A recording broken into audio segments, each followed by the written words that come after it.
Okay, winter's here, and I much prefer my climbing and my hill walking and mountaineering in the winter rather than the summer, because it does bring with it a few more challenges. And one of the challenges is the weather. In the winter you're much more likely to encounter hill fog or low cloud, which results in low visibility or zero visibility, and that's where your land navigation skills come into force. I believe that no one should head into the hills or the mountains without at least a little basic knowledge of land navigation and how to use a map and compass. Low level walking, fine, you know, I think okay, you don't need it.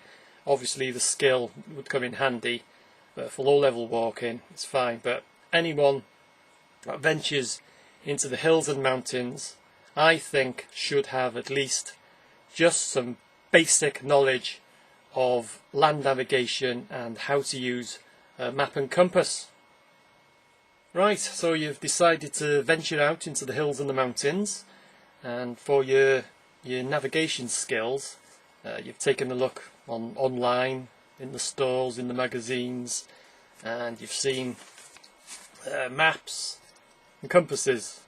You may think to yourself, bit outdated, bit old-fashioned, I'm not fiddling about with a bit of paper and a bit of plastic, too complicated. It's much more modern equipment on the market, and that's these guys here. This is a GPS. GPS are fine, they're great. I use one, I've actually got two, but they should not replace a map and compass.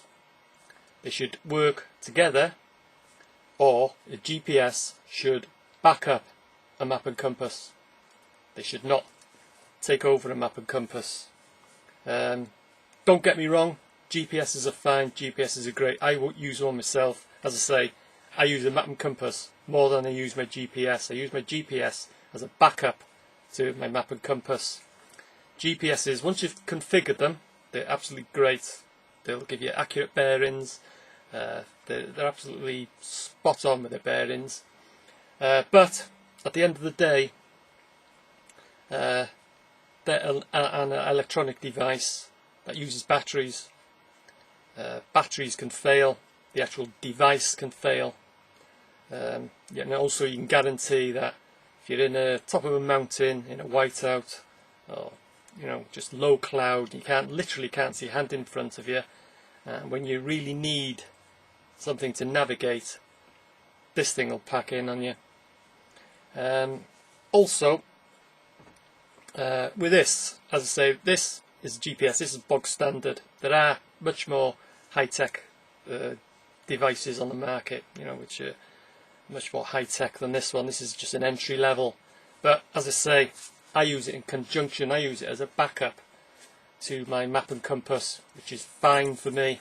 That works well. And with this, in the instruction book, it says even under the most dense tree canopy, it'll still receive signals. Well, you can take it from me that it doesn't. Under light canopy, it's okay. It just gets by, just about receives a signal. But under dense canopy, it just does not want to know. I could be in the middle of the Clocaenog forest, high up in the mountains of North Wales, and this thing will be asking me if I'm indoors. This compass, I can be high up on the hills of North Wales, in the most densest part of Clocaenog, and the magnetic needle on this will always point to magnetic north. So just bear that in mind. Also, apart from the actual map and compass work itself, a little trick that I use when I go up in the hills and the mountains is always just try and be mentally aware of roughly where you are. Just sort of keep a mental note, albeit enjoy the walk, enjoy the climb, enjoying the scenery. That's the whole reason why we do it, why we head out into the hills. But always sort of during your walk or your climb, just try and just keep a mental note of roughly where you are. So you start your climb, say you're heading up a gully. Okay, start off up the gully, say you get so far, look back. I'm always looking up, round and back. Look back down the gully, look up to the gully, and you can gauge it. You can think to yourself, right, I'm roughly about halfway. Carry on going up your walk. Reach the top of the gully, you reach a stream. You think, right, take a look round, take a look back. Okay, think to yourself, right, I'm at the top of the gully. I need to just turn right here and I'll join a lake. So turn right, follow the stream, you'll reach the lake. Look behind you, the stream's behind you, the lake's in front of you. Just make these little mental notes. To reach the path, I need to skirt around the lake. So skirt around the lake, you reach the other end of the lake, turn round, got the lake behind you. Right, okay, I've made it to the other side of the lake.